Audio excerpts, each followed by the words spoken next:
హెబ్రీయులకు రాసిన పత్రిక 5వ అధ్యాయం 7వ వచనం. అంటే ఆయన చనిపోక ముందు శరీరధారిగా ఉన్నప్పుడు ఆయన చేసినటువంటి పనిని పౌలు గారు పరిశుద్ధాత్మ పూర్ణుడై చెప్పిన మాట.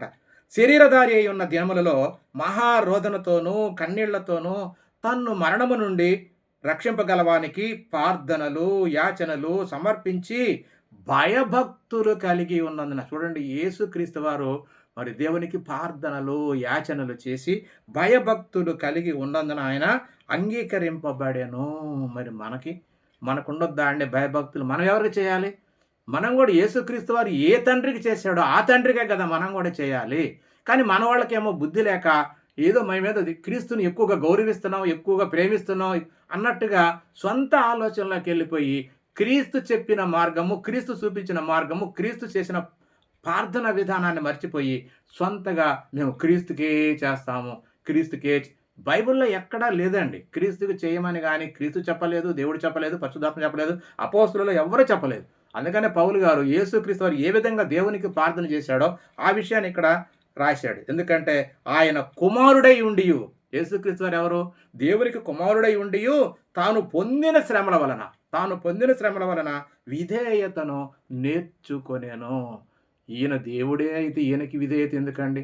దేవుని కుమారుడైతే ఎందుకు విధేయత అంటే తండ్రికి కుమారుడు లోబడాలి కాబట్టి ఆయన ఖచ్చితంగా తండ్రికి లోబడి తండ్రి చెప్పినటువంటి కార్యాలన్నిటిని కూడా నెరవేర్చి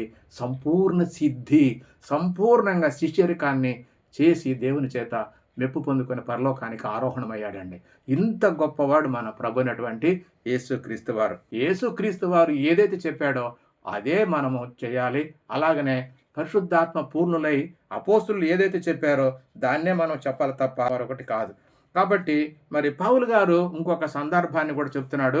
మరి మనము ఆయన మాదిరి ఎలాగో అనేది పౌలు గారు చెప్తారు. పౌలు గారి కంటే మనం ఏమో తెలివైన వాళ్ళం కాదు కదండి. ఆ మాట చూడండి. హెబ్రీయులకు రాసిన పత్రిక 12వ అధ్యాయం 2వ వచనం. మనము కూడా ప్రతి భారమును సులువుగా చిక్కులబెట్టు పాపములను విడిచిపెట్టి విశ్వాసమునకు కర్తయు దాన్ని కొనసాగించువాడనైనా యేసు వైపు చూచుచు మన ఎదుట ఉంచబడిన పందెములో ఓపికతో పరిగెత్తుదుము. ఆయన తన ఎదుట ఉంచబడిన ఆనందము కొరకై అవమానమును నిర్లక్ష్యపెట్టి సిలువను సహించి దేవుని సింహాసనము పక్కన ఆసీనుడై ఉండెను. అంటే ఈయన మరి పాపమును విడిచిపెట్టాడు, విశ్వాసమున కర్త, దాన్ని కొనసాగించే యేసు వైపు మనం చూడాలి అంటే ఖచ్చితంగా యేసుక్రీస్తు వారు దేవుని ఏ విధంగా ఆరాధించాడో, దేవుని కార్యాలు ఎలా జరిగించాడో, దేవునికి ప్రతి విషయంలో ఎలాగ లోపడ్డాడో, దేవుని ఘనపరిచాడో అదే ప్రకారంగా ఆయన మనకు చూపించిన మాదిరి కాబట్టి ఆ ప్రకారంగా మనం కూడా చేయాలని చెప్పి ఇక్కడ పౌలు గారు స్పష్టంగా మనకు తెలియజేశాడు. అలాగనే పేతురు గారు కూడా ఆయన పత్రికలో ఒక మాట తెలియజేశాడు. ఆ మాట కూడా చూద్దాం. పేతురు గారు రాసినటువంటి మొదటి పత్రిక 2వ అధ్యాయము 20 నుంచి 23 వచనాలు చదవండి, చక్కగా ఉంటుంది. తప్పిదమునకై దెబ్బలు తినినప్పుడు మీరు సహించిన ఎడల మీకేమి ఘనము? మేలు చేసి బాధపడినప్పుడు మీరు సహించిన ఎడల అది దేవునికి హితమగును. ఎందుకు మీరు పిలువబడితిరి? ఎందుకు? మేలు చేసి కీడు అనుభవించడానికి మనం పిలువబడ్డామట. ఎందుకు మీరు పిలువబడితిరి? క్రీస్తు కూడా మీ కొరకు పడి మీరు, అంటే ఇక్కడ పేతురు గారు ఇశ్రాయేల్ గురించే చెప్తున్నాడు కానీ ఇది మనకు కూడా వర్తిస్తుందండి. మీకు మీరు అంటున్నాడు కాబట్టి ఇక్కడ మనకు కూడా మనం అనుకోవచ్చు. మనకు అంటే ఇక్కడ మీరు అంటున్నాడు కాబట్టి మనకు మనము తన అడుగు జాడలయందు నడుచుకొనున్నట్లు. ఎవరు అడుగు జాడలు? క్రీస్తు యొక్క అడుగు జాడలయందు నడుచుకొనున్నట్లు మీకు అంటున్నాడు. అంటే మీకంటే వాళ్ళకే కాదు, మనకి కూడా ఇప్పుడు మాదిరే. కాబట్టి మనకు మాదిరి ఉంచిపోయెను. ఆయన పాపము చేయలేదు, ఆయన నోట ఏ కపటమును లేదు, కనపడలేదు. ఆయన దూషింపలేదు. ఆయన శ్రమ పెట్టబడి బెదిరింపక న్యాయముగా, బాగా గుర్తుపెట్టుకోండి, న్యాయముగా తీర్పు తీర్చు దేవునికి తండ్రి అయిన దేవునికి తన్ను తాను అప్పగించుకొనెను.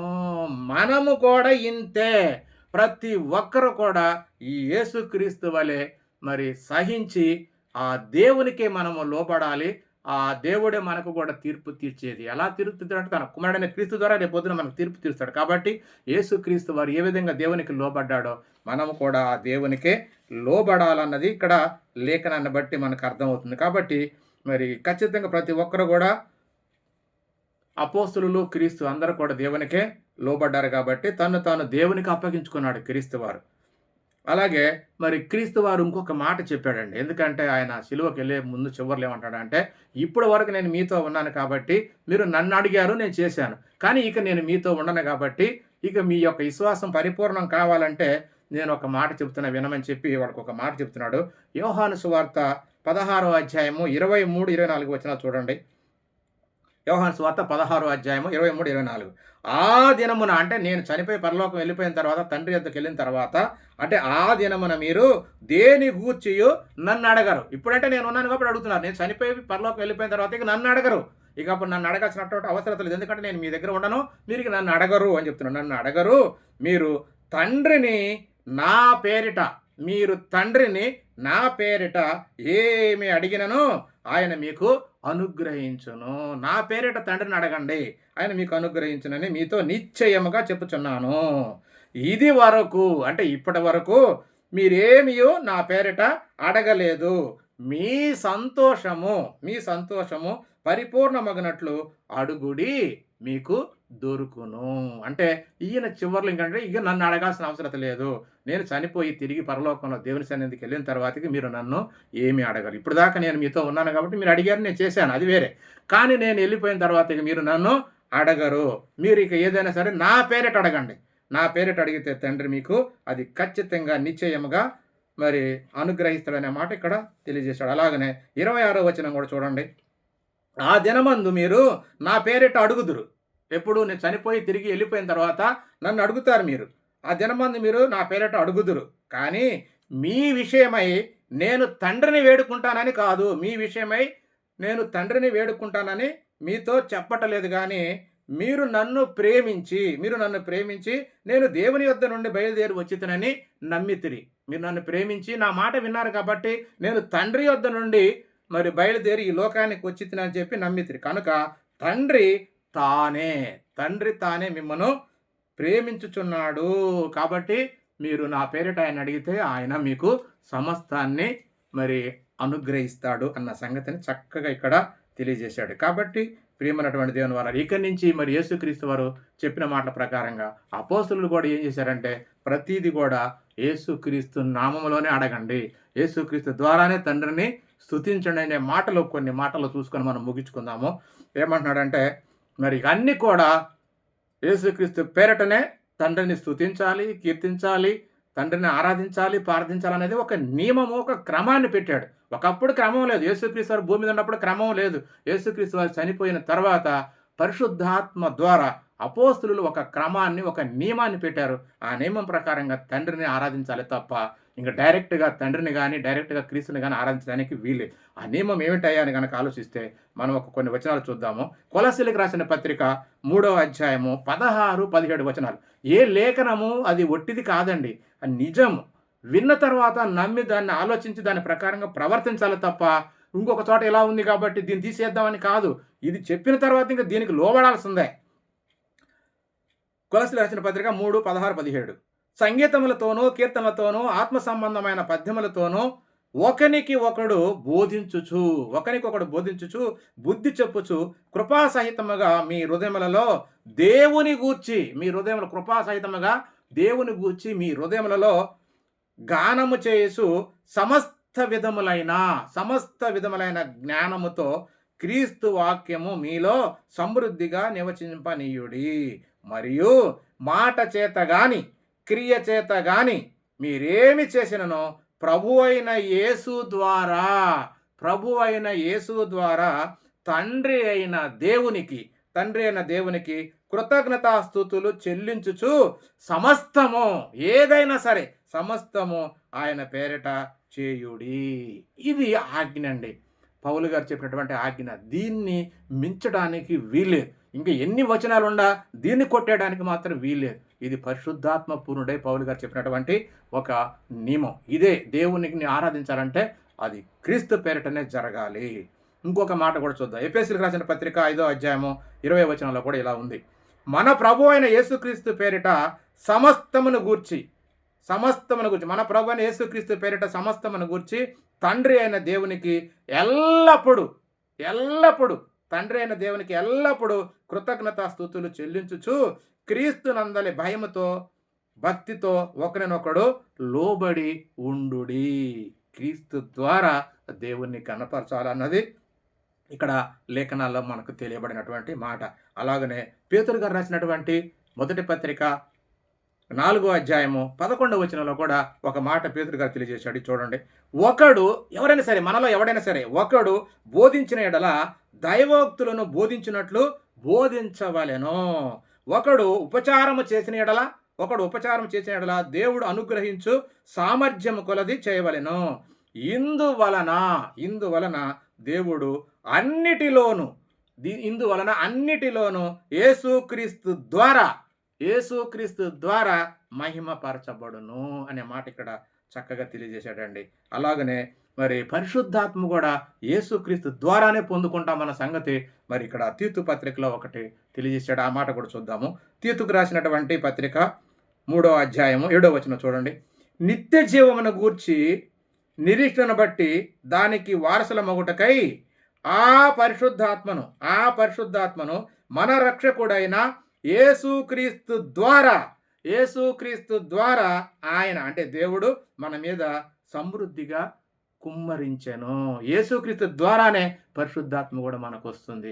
యేసుక్రీస్తు ద్వారానే మనం తండ్రి దగ్గరికి వెళ్ళాలి. యేసుక్రీస్తు ద్వారానే మనం దేవుణ్ణి ఆరాధించాలి. యేసుక్రీస్తు ద్వారానే మనము దేవుణ్ణి స్తుతించాలి. ఇది మరి ఆత్మపూర్ణులై అపోస్తులు చెప్పినటువంటి ఆజ్ఞలండి. వీటిని మనం ఎక్కడ కూడా మర్చిపోవడానికి వీల్లేదు. లాస్ట్గా ఒక మాట చూసి నేను ముగిస్తాను. రోమపత్రిక 16వ అధ్యాయం 27వ వచనం. ఈ మర్మమును అనుసరించి ఉన్న నా సువార్త ప్రకారముగాను యేసుక్రీస్తును గూర్చిన ప్రకటన ప్రకారముగాను మిమ్మును స్థిరపరచుటకు శక్తిమంతుడు ఎవరంటే దేవుడే.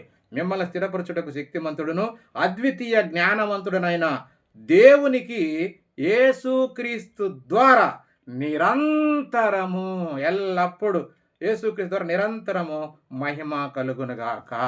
ఆమేన్ అని ఉంది. కాబట్టి ప్రియ సహోదరులారా, మనకి ఇక్కడ అపోస్తులు పరిశుద్ధాత్మ పూర్ణులే చెప్పినటువంటి నియమం ఏంటంటే, ఒకప్పుడు మరి దేవుణ్ణి డైరెక్ట్గా వాళ్ళు ఆయనకు బలిపీఠం కట్టి ప్రార్థించారు. తర్వాత యేసుక్రీస్తు వారు కూడా తండ్రిని ఆరాధించమన్నాడు. తర్వాత యేసుక్రీస్తు వారు వచ్చిన తర్వాత మరి ఆయన చనిపోయే ముందు నా పేరిట అడగమన్నాడు. అలాగే అపోస్తులు మరి క్రీస్తు పేరిటనే సమస్తాన్ని దేవునికి సమర్పించండి. స్తుతులు, స్తోత్రాలు, ప్రార్థనలు, యాచనలు అన్నీ కూడా యేసుక్రీస్తు ద్వారా తండ్రి అయిన దేవునికి చేయమని చెప్పారు. ఇది మనము ఎట్టి పరిస్థితుల్లో మర్చిపోవడానికి వీల్లేదు. ఎందుకంటే చాలామంది ఏమంటారంటే యేసుక్రీస్తు స్తుతులు చెప్పారు కదా అంటే చెప్తారు. ఎందుకంటే ఆయన రాజు కాబట్టి, దేవుడు నియమించినటువంటి ప్రభువు కాబట్టి ప్రభువును స్తుతించడం కానీ ప్రభువుని నమస్కరించడం ఘనపరచడము తప్పేమీ కాదు. అయితే నియమం ఏంటంటే దేవుణ్ణి ఆరాధించాలి, దేవుణ్ణి ఘనపరచాలి, దేవుణ్ణి స్తుతించాలి. దేవునికి రావాల్సిన ఘనత యేసుక్రీస్తు వారు ఎక్కడా కోరుకోలేదు. నా తండ్రిని ఘనపరచువాడును అన్నాడు ఆయన. నా తండ్రిని ఘనపరచువాడును అంటే ఆయన ఘనపరిచాడు.